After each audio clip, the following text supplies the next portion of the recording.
Hi hello I am Nithin, this is NSK Max. അപ്പൊ NSK Maxന്റെ മറ്റൊരു ഷോർട്ട് വീഡിയോയിലേക്ക് സ്വാഗതം. നമ്മൾ ഇന്ന് പരിചയപ്പെടുന്നത് ത്രികോണമിതി അല്ലെങ്കിൽ ട്രിഗ്നോമെട്രി എന്ന് പറയുന്ന ചാപ്റ്ററിലെ വളരെ ഇമ്പോർട്ടന്റ് ആയിട്ടുള്ളൊരു പോർഷൻ ആണ്. നിങ്ങൾ ഇവിടെ ശ്രദ്ധിക്കുക. ട്രയാങ്കിൾ ജോമെട്രി എന്നാണ് ട്രിഗ്നോമെട്രി എന്ന് പറഞ്ഞത് അല്ലെ. ഇവിടെ ട്രയാങ്കിൾ ജോമെട്രി എന്ന് പറയുമ്പോൾ എന്ത് ട്രയാങ്കിൾ ആണ് കൺസിഡർ ചെയ്യേണ്ടതെന്ന് വെച്ചാൽ റൈറ്റ് ആംഗിൾ ട്രയാങ്കിൾ ആണ്. എന്താണ് റൈറ്റ് ആംഗിൾ ട്രയാങ്കിൾ എന്ന് വെച്ചാൽ ഏതെങ്കിലും ഒരു കോണളവ് 90 ഡിഗ്രി, അങ്ങനെയാണെങ്കിൽ ഇതിന്റെ അകത്ത് 90 ഡിഗ്രി അല്ലേ. ബാക്കിയുള്ള ആംഗിളുകളാണ് നമ്മൾ ശ്രദ്ധിക്കേണ്ടത്. ബാക്കിയുള്ള ആംഗിളുകൾ എത്രയാണ്? ഇവിടെ 30 ഡിഗ്രിയും അതേപോലെ തന്നെ 60 ഡിഗ്രിയുമാണ് പറഞ്ഞിരിക്കുന്നത്. Find the other side of the right angle triangle. ഇവിടെ ഓൾറെഡി ഒരു സൈഡ് നമുക്ക് ജസ്റ്റ് പേരിടുകയാണെങ്കിൽ ABC എന്ന് പേരിടുകയാണെങ്കിൽ BC നമുക്ക് തന്നിട്ടുണ്ട്. എത്ര തന്നിട്ടുണ്ട്? 4 സെന്റിമീറ്റർ തന്നിട്ടുണ്ട്. അപ്പൊ ബാക്കിയുള്ള ആംഗിൾ കണ്ടുപിടിക്കാൻ നമുക്കൊരു റേഷ്യോ ഉണ്ട്. ആ റേഷ്യോ ആണ് ഞാൻ എഴുതുന്നത്. നമ്മൾ ഓർക്കുക, 30 ഡിഗ്രി 60 ഡിഗ്രി ഈസ്റ്റു 90 ഡിഗ്രി ആണെങ്കിൽ നമ്മുടെ റേഷ്യോ ആണ് 1:√3:2.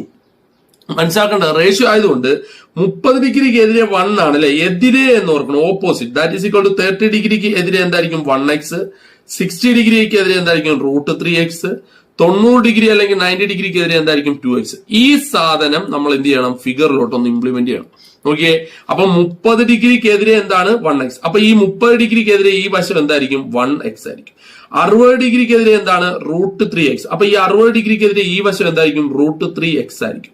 90 ഡിഗ്രിക്ക് എതിരെ എന്താണ്? 2x. അപ്പൊ ഈ 2 പറയുന്നത് 2x ആണ്. മനസ്സിലായല്ലോ. ഇനി ജസ്റ്റ് നിങ്ങൾ നോക്കുക, ഇവിടെ 2x എന്ന് പറയുന്നത് എത്ര വന്നിട്ടുണ്ട്? 4 എന്ന് വന്നിട്ടുണ്ട് അല്ലെ. അപ്പൊ നമുക്ക് എന്ത് എഴുതാം? ജസ്റ്റ് എഴുതുക, 2x is equal to 4. ഇതിന്റെ അകത്ത് നമുക്ക് x is equal to എത്ര കിട്ടും? 4/2. x is equal to എത്ര കിട്ടും? 2. x കിട്ടിക്കഴിഞ്ഞാൽ പിന്നെ AB എന്ന് പറയുന്ന വശം എന്താണ്? AB എന്ന് പറയുന്ന √3x അല്ലേ.